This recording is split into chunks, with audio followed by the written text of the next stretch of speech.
छत्तीसगढ़ राज्य में खाद संकट, किसानों का खाद खा रही सरकार। राम राज्य में ऐसा अन्याय, सब्सिडी बोल बोलकर सरकार कर रही ब्लैक मार्केट का घोर धंधा। पहली सरकार ने जुआ खिलाया, शराब बेचकर किसानों को बढ़ाया। अब यह सरकार किसानों से डबल वसूल कर लगान वसूल रही सरकार। किसान पुत्र होने के नाते अगर आपको किसानों के प्रति थोड़ी सी भी सहानुभूति है तो कृपया इस वीडियो को पूरा देखें। नमस्कार, मैं हूं पुखराज सिंह। 3100 रुपए प्रति क्विंटल धान खरीदने वाली भारतीय जनता पार्टी की सरकार ने किसानों के हौसले तोड़ने के लिए हर संभव प्रयास किया।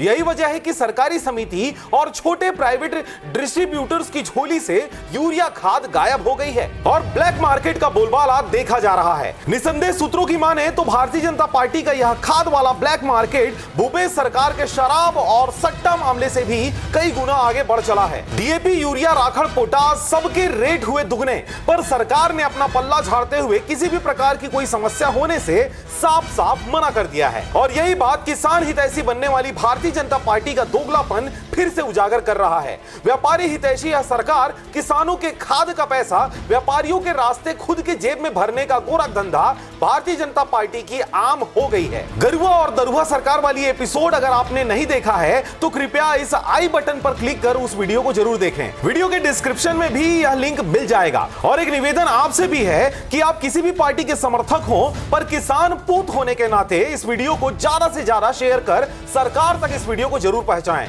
और वीडियो में बने रहें। सरकार ने पहले गर्मी फसल लगाने पर अंकुश लगाया, किसानों की आमदनी आधी हो गई। फिर बरसात में बीजों के दाम बढ़ा दिए।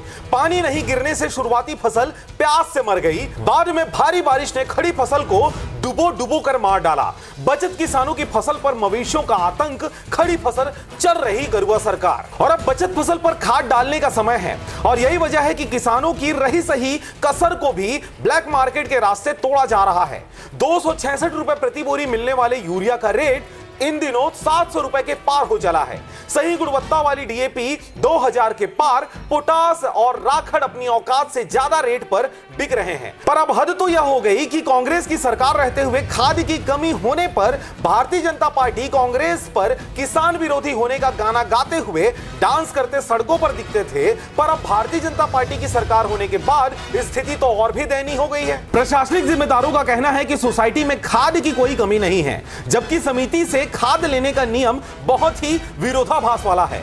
कैसे, आइए समझते हैं। सूत्रों की माने तो पहले तो सरकार ने महंगाइयां इतनी बढ़ा दी कि जिससे किसान कर्ज लेने और कर्जदार बनता चला गया। 90% से ज्यादा किसान बैंकों के कर्जदार हैं। समिति का नियम कहता है कि खाद उन्हीं किसानों को दिया जाएगा जिनका बाहरी कोई कर्ज बैंकों में नहीं है।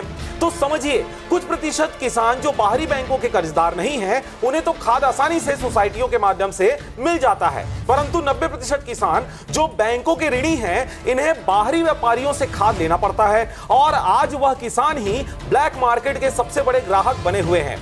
तो सरकार सोसाइटियों में खाद उपलब्ध कराकर अपना पल्ला झाड़ लेता है। 10% किसानों को खाद देकर बाकी 90% किसानों के हक का खाद इन्हीं व्यापारियों को सप्लाई कर दिया जाता है, जिससे रेट दुगने और 3 गुने तक पहुंच जाते हैं। अधिकतर किसान थक हार कर काफी ऊंची दामों पर आधे से भी कम खाद लेकर खेती करने को मजबूर हो रहे हैं। भाजपा सरकार ने तो आंखों पर जैसे पट्टी बांध रखा है। राज्य हो या केंद्र, हर समस्या पर इनका एक ही जवाब, समस्या है ही नहीं, पूरे देश में राम राज्य है। समस्याओं की सर्जरी करने पर प्रशासनिक अमला एक दूसरे पर जिम्मेदारियों का ठिकरा फोड़ अपनी गिरेबान साफ कर लेते हैं। फोटो, वीडियो और मीडिया प्रचार से समस्याओं का समाधान होने का दावा किया जाता है, परंतु जमीनी स्तर पर समस्याएं गंभीर रूप धारण करती जा रही हैं। अगर ऐसा ही बना रहा तो सरकार के मंसूबे फलीभूत हो जाएंगे। किसानों की फसल कम होने से सरकार को धान भी कम खरीदना होगा और पैसे भी कम ही देने होंगे। ऐसे में लाठी भी नहीं टूटेगी और सांप भी मर जाएगा। छत्तीसगढ़ में खाद्य संकट 2025 में किसानों, सरकार और विपक्ष के बीच तनाव को बढ़ा दिया है। सरकार जहां वैकल्पिक उर्वरकों और नियमित आपूर्ति के जरिए किसानों की जेबों पर अति भार डालते संकट को हल करने दावा कर रही है, वहीं विपक्षी इसे किसान विरोधी नीति करार देते हुए विधानसभा के मानसून सत्र में चरणदास महंत ने इस मुद्दे पर चर्चा करने की बात कही, जिसे विधानसभा अध्यक्ष रमन सिंह ने अस्वीकार कर दिया। अब किसानों की बढ़ती परेशानियों के बीच यह सवाल बना हुआ है कि क्या सरकार समय रहते संकट का समाधान करेगी या रक्षाबंधन, 15 अगस्त, गणेश चतुर्थी, नवरात्रि और विश्वकर्मा पूजा में किसानों की समस्याएं दफन हो जाएंगी। अगर अभी तक आपने चैनल को सब्सक्राइब नहीं किया तो कृपया चैनल को सब्सक्राइब करें, खबरों को ज्यादा ज्यादा शेयर करें। फिलहाल मुझे दीजिए विदा, नमस्कार।